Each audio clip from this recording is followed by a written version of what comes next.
Guys, welcome to Learn E Spot channel. तो guys, static banking awareness की series में आज हम लोग पढ़ेंगे अपना पार्ट नंबर 17। 1 से लेकर 16 तक सारे एमसीक्यूज के पार्ट हमारे इस चैनल पर अपलोड कर दिए गए हैं, जिसका लिंक आपको हमारे डिस्क्रिप्शन बॉक्स में देखने को मिल जाएगा। अभी तक आपने हमारे इस चैनल को सब्सक्राइब नहीं किया तो प्लीज जल्दी से सब्सक्राइब कर लीजिए, क्योंकि इस चैनल पर आपको मिलने वाला है कंप्लीट स्टैटिक जीके का course, complete static banking awareness का थ्योरेटिकल कॉन्सेप्ट का वीडियो और कंप्लीट एमसीक्यू सीरीज, जिसमें हम लोग 1000 से भी ज़्यादा क्वेश्चंस को कवर करने वाले हैं।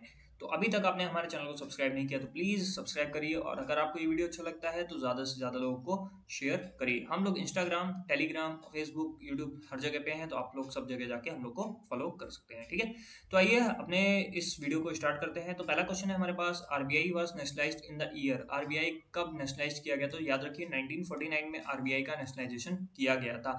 1 अप्रैल 1935 को हिल्टन यंग कमीशन के प्रस्ताव के तहत इसका गठन किया गया था, और आरबीआई एक्ट 1934 के तहत इसको बनाया गया था, और 1949 में इसको नेशनलाइज्ड किया गया है। ठीक है, the 1 rupee note bears the signature of. जो 1 रुपी का नोट होता है उस पर किसके सिग्नेचर होते हैं? तो याद रखिएगा उस पर हमेशा फाइनेंस सेक्रेटरी के सिग्नेचर होते हैं, जो कि मिनिस्ट्री ऑफ फाइनेंस के तहत आते हैं।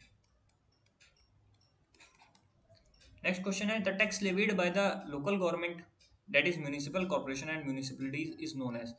तो म्यूनिसिपल कॉर्पोरेशन और म्यूनिसिपलिटीज, नगर निगम द्वारा जो टैक्सेस लिए जाते हैं उन टैक्सेस को हम लोग किस नाम से जानते हैं? तो हाउस टैक्स होता है। हाउस टैक्स नगर निगम देता है। ठीक है, नेक्स्ट है, विच of the following is the oldest public sector bank in India. तो भारत में ओल्डेस्ट पब्लिक सेक्टर बैंक कौन सा है? था, अब तो था हो गया, क्योंकि इलाहाबाद बैंक इसका आंसर है, जो कि मर्ज हो गया है अब इंडियन बैंक में। ठीक है, इसने लगभग 147 ईयर्स तक सर्व किया है। ये सबसे भारत का सबसे पुराना बैंकों में से एक बैंक है। What does T in RTGS means? तो सबसे पहले आरटीजीएस का फुल फॉर्म देख लेते हैं, real time gross settlement. Real time gross settlement is the full form of RTGS. ठीक है, कम से कम मिनिमम अमाउंट 2 लाख है। 2 लाख से ज़्यादा आप लोग कितना भी इसके तहत, रियल टाइम के तहत, इसमें एक बैंक अकाउंट से, वन बैंक अकाउंट से दूसरे बैंक अकाउंट की तरफ क्या कर सकते हैं? ट्रांसफर कर सकते हैं विदाउट एनी डिले। किसी भी प्रकार का लैग आपको देखने को नहीं मिलेगा, या किसी प्रकार का फॉल्ट आपको देखने को यहाँ नहीं मिलेगा। ठीक है, विच of the following statement is correct about the banks. अब बैंक के रिलेवेंट में कौन सा स्टेटमेंट जो है आपका वो करेक्ट है?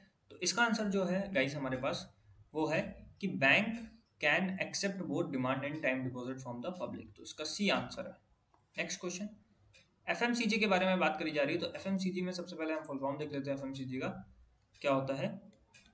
Fast moving consumer goods. ठीक है, फास्ट मूविंग कंज्यूमर गुड्स क्या होते हैं? जिनको तुरंत सेल आउट करना होता है, सेल क्विकली।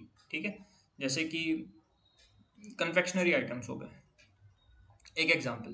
तो ये जल्दी खराब होने वाले हैं, अगर इनको सेल नहीं किया जाएगा तो ये क्या हो जाएंगे? खराब हो जाएंगे। सॉफ्ट ड्रिंक्स होती हैं, ये भी खराब हो सकती हैं आपकी।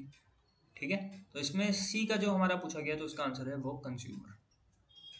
नेक्स्ट क्वेश्चन है, for which of the following bank account there is no deduction of the TDS.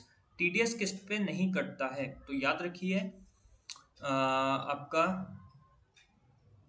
Saving bank account पे टीडीएस नहीं आता है। ठीक है, और आरडीज पे टीडीएस नहीं कटता है आपका। ठीक है, इन दोनों पे टीडीएस नहीं कटता, जबकि एफडी पे आपका टीडीएस कटेगा। FD consume the TDS, tax deducted at the source. What is the limitation period for filing a case in a consumer court? ठीक है, लिमिटेशन पीरियड क्या होता है आपका कंज्यूमर कोर्ट में केस फाइल करने के लिए? तो वो होता है आपका 2 years from the date of cause of action. जब आपके साथ कोई एक्शन हुआ है, कोई घटना घटी है, तो उससे लमसम 2 साल तक। ठीक है, the banks get benefited most from which of the following entity. तो बैंक्स को सबसे ज्यादा फायदा किस एंटिटी के तहत होता है? तो इसका आंसर जो है वो है फी ऑफ सर्विसेज। ठीक है, the banks get benefited most from which of the following entity? Fee of the services. जैसे कि बैंक एटीएम इशू करता है, बैंक आपको मोबाइल बैंकिंग की सुविधा देता है, बैंक आपको क्रेडिट कार्ड्स देता है। ठीक है, तो इन सब पे जो बैंक फी लेवाई करता है उस पर सबसे ज़्यादा बैंक को फायदा होता है। In the term called as AMFI. तो अब एएमएफआई के बारे में थोड़ा सा पहले जान लीजिए, बाद में क्वेश्चन डिस्कस करते हैं। ये एएमएफआई, ए का मतलब होता है यहाँ पर association of mutual funds in India. ठीक है, म्यूचुअल फंड के लिए एक एसोसिएशन बनाई गई है जिसको बोलते हैं AMFI। तो म्यूचुअल फंड इंडस्ट्री को डेवलप करती है, उसको रेगुलेट करती है, और उसके स्टैंडर्ड्स को मेंटेन करने का जो काम होता है वो AMFI का ही होता है। नेक्स्ट है हुंडी। क्या है यहाँ पर? तो हुंडी एक प्रकार का बिल ऑफ एक्सचेंज है। हुंडी is the type of bill of exchange. ठीक है, बिल ऑफ एक्सचेंज याद रखिए एक नेगोशिएबल इंस्ट्रूमेंट है। It is a negotiable instrument. ठीक है, लीगल बाइंडिंग करता है, लीगल बाइंडिंग डॉक्यूमेंट है। ठीक है, और एक ऑर्डर इशू करता है जिसमें कि मान लीजिए ये A पर्सन है और ये B पर्सन है। A ने B से उधार लिया 100 रुपये, सपोज करते हैं। ठीक है, अब A ने B को दिया बिल ऑफ एक्सचेंज, एक पेपर दिया और उस पर लिखा कि मैं आपको भाई 3 महीने बाद, 3 मंथ बाद आपको पैसा जो है वो लौटा दूंगा। After 3 months I will pay back you money. ठीक है, तो अगर मान लीजिए B को 3 महीने बाद ये पैसा नहीं मिलता है और उसके पास बिल ऑफ एक्सचेंज है, तो वो जाके कोर्ट जा सकता है और A के ऊपर केस कर सकता है क्योंकि इसने वादा प्रॉमिस किया था। ठीक है, तो बिल ऑफ एक्सचेंज इसको ही बोलते हैं। Which of the following interest rate signifies RBI's long stance of monetary policy? ठीक है, Which of the following interest rate signifies RBI's long term के लिए जो मॉनेटरी पॉलिसी में बनाई जाती है इसमें से कौन सा रेट है? तो इसका जो आंसर है गाइस वो है हमारे पास बैंक रेट। ठीक है, What can be the maximum limit of CRR for a commercial bank to maintain cash with the RBI? तो CRR की जो मैक्सिमम लिमिट है वो पूछी जा रही है इस क्वेश्चन में। तो CRR की जो मैक्सिमम लिमिट है वो 40% है। 40% से ज़्यादा RBI CRR नहीं लगा सकता है। When the conversion of rate of our currency goes high in compared to other currency, it is known as। ठीक है, जब कन्वर्जन रेट बढ़ जाता है, ठीक है, करेंसी गोज हाई, इसको ऐसे एग्जाम्पल की तरह समझिए कि अगर $1 100 रुपये में मिलता है, ठीक है, अब कुछ टाइम बाद हुआ $1 आपको 105 रुपये में मिलता है। ठीक है, तो आपको इसके लिए 5 रुपये ज़्यादा देने पड़ रहे हैं, तो आपकी करेंसी क्या कर गई है? डेप्रिसिएट कर गई है। यहाँ पर उल्टा मत समझिएगा, करेंसी बढ़ी नहीं, आपको ज़्यादा पैसा देना पड़ा, यानी आपकी करेंसी की वैल्यू कम हो गई है डॉलर के कंपैरिजन में।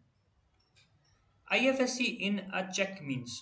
IFSC जो होता है चेक में, उसका क्या मतलब होता है? ठीक है, इसका पहले देख लेते हैं, पहले सारे पढ़ लेते हैं। इंडियन फाइनेंशियल सिस्टम कोड, जी हाँ, इसका आंसर है it has 11 digit alpha numeric code. ठीक है, ये भी सही है। First 4 digit represent bank name, ये भी सही है। This code is used in remitting funds through RTGS and NEFT, ये भी सही है। तो इसका आंसर है all of the above. Next question है गाइस हमारे पास, which amongst the following is not term deposit issued by the commercial banks? तो टर्म डिपॉजिट निम्नलिखित में से कौन सा नहीं है? तो करंट अकाउंट, ये तो एक प्रकार का अकाउंट है। Fix deposit, recurring deposit, re investment deposit, ये सारे हैं, लेकिन करंट अकाउंट नहीं है आपका deposit. Banking ombudsman services are available to. तो बैंकिंग ओम्बड्समेंट जो सर्विसेज होती है वो किसको अवेलेबल होती हैं? तो इसका आंसर पढ़ लेते हैं। सारे कमर्शियल बैंक्स को होती है, RRBs को भी होती है, शेड्यूल प्राइमरी कोऑपरेटिव बैंक्स को भी होती है। तो इसका आंसर है all of the above. Which of the following is not the function of payment banks? अब देखिए, पेमेंट बैंक का फंक्शन कौन सा नहीं है, ये क्वेश्चन में हमसे पूछा जा रहा है। तो सबसे पहली बात तो क्रेडिट कार्ड इशू नहीं करते हैं। जितने भी पेमेंट बैंक होते हैं वो कभी भी क्रेडिट कार्ड और लोन की एक्टिविटीज को परफॉर्म नहीं करेंगे। ठीक है, ATM और डेबिट कार्ड कर सकते हैं, डिपॉजिट एक्सेप्ट करते हैं, रेमिटेंस प्रोवाइड कराते हैं, सही है। तो इसका आंसर हो गया हमारा B. Which of the following authorities is not involve with FDI dealing? FDI dealing में कौन सी अथॉरिटीज इन्वॉल्व नहीं होती हैं? तो सेबी है, सेबी कभी इन्वॉल्व नहीं होगी FDI, क्योंकि इसका काम बेसिकली है शेयर मार्केट देखना। ठीक है, RBI करता है, FII करता है, FIPB करता है, लेकिन सेबी कभी नहीं करेगा। ठीक है, तो गाइज ये हमारी आंसर शीट है इस वीडियो की। Thank you for watching this video. अगर आपको ये वीडियो अच्छा लगा हो तो प्लीज़ ज़्यादा से ज़्यादा लोगों को शेयर करिएगा, सब्सक्राइब कर लीजिए आप हमारे चैनल, बेल आइकन को प्रेस कर लीजिए, और अगर वीडियो अच्छा लगा हो तो लाइक करिएगा। इंस्टाग्राम, फेसबुक और टेलीग्राम चैनल पर जरूर जुड़ जाइए, वहाँ पर आपको क्विजेस भी मिलती हैं। ठीक है, thank you for watching this video, God bless you.